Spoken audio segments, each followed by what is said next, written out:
Let's use the empty box that Tainari gave us since we already watched it. Oh, it smells amazing! And the box is a nice touch, too! Let's go serve this up and start eating with Haypasia! Are you already finished cooking? Smells delectable. I'm truly thankful whenever I can enjoy a proper meal like this. Cooking really isn't my forte.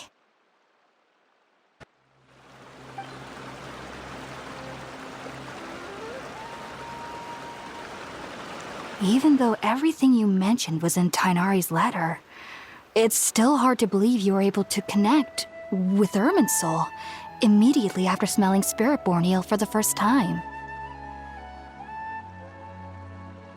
It took me nearly 3 years before I could do so, and everyone at the academia even lauded me as a genius. You should know that some researchers spent their entire lives without ever successfully connecting with Arminsul as you have. So why does this incense allow people to connect to Arminsul? The ingredients used to make spirit-born eel primarily consist of plants created by Greater Lord Rukkhadevata. These special ingredients are conducive to heightening our senses to the Dendro Archon's power.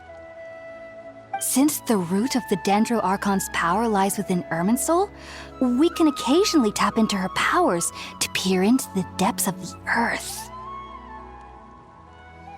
Naturally, anyone who can establish a connection with Arminsul in their first ever attempt must be a person of great understanding. Makes sense. But Paimon's got a question. Why was he sensitive to the smell of those plants for such a long time? That was primarily due to his body's unique constitution. Stimulated by the incense, he could perceive the Dendro Archon's power and experienced a sensory overload, hence the adverse reactions. Taking in any scent similar to the ingredients of spirit-born eel would cause adverse effects. Not to worry, though.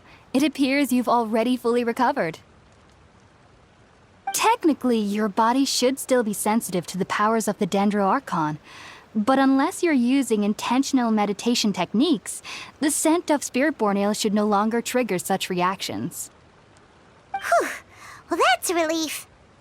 I must admit, I am quite envious of your abilities.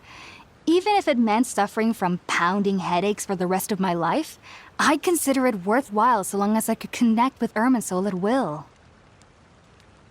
Whoa, you're really serious about this whole thing, aren't you? I am a researcher after all. As a member of the Ritaoist Darshan at the Academia, my main area of research is the stars and their connection to the fate of living beings. But there is still so much we don't know, especially regarding the mysteries that lie in the starry skies.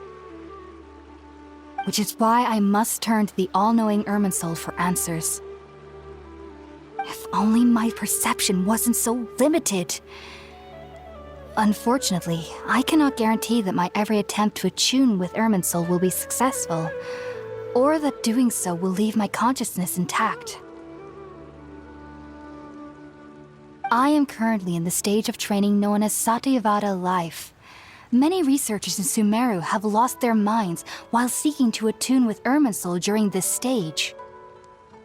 Sages have said that Arminsul contains divine knowledge, and touching such knowledge without the proper preparations and abilities will only lead to one's mind caving in on itself.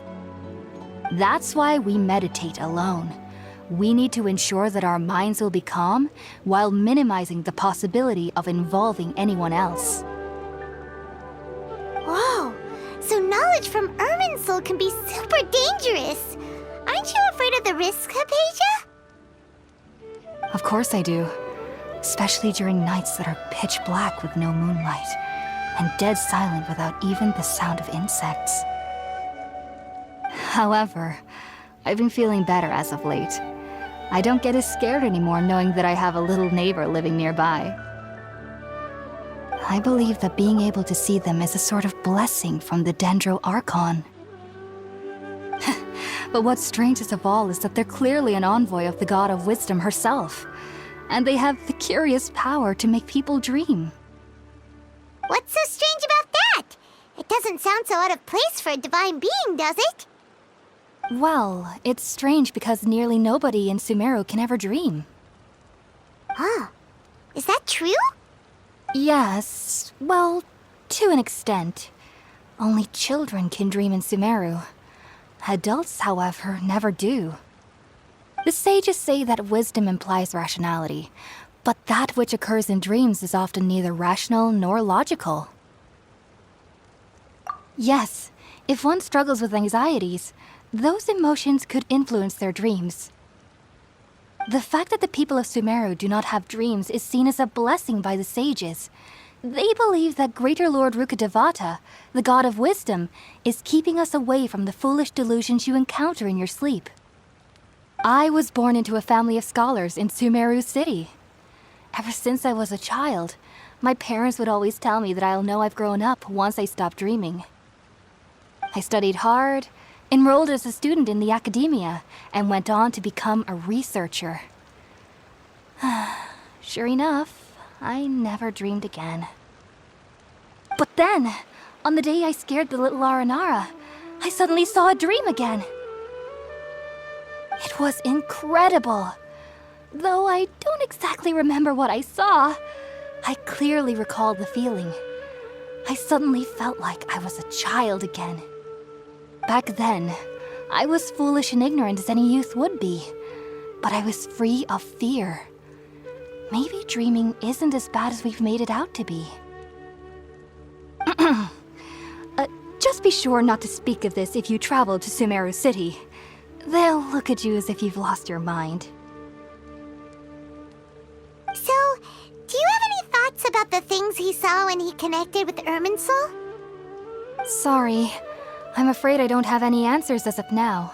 All I can say is that what you saw is a memory contained within Arminsul itself. World forget me. What could that possibly mean?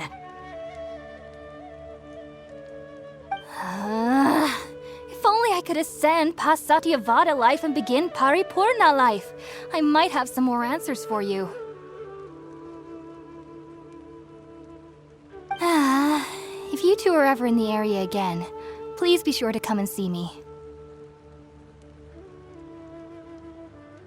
There's no need to be thanking me. You two are my saviors. Besides, I'm already looking forward to tasting some more of your cooking. Now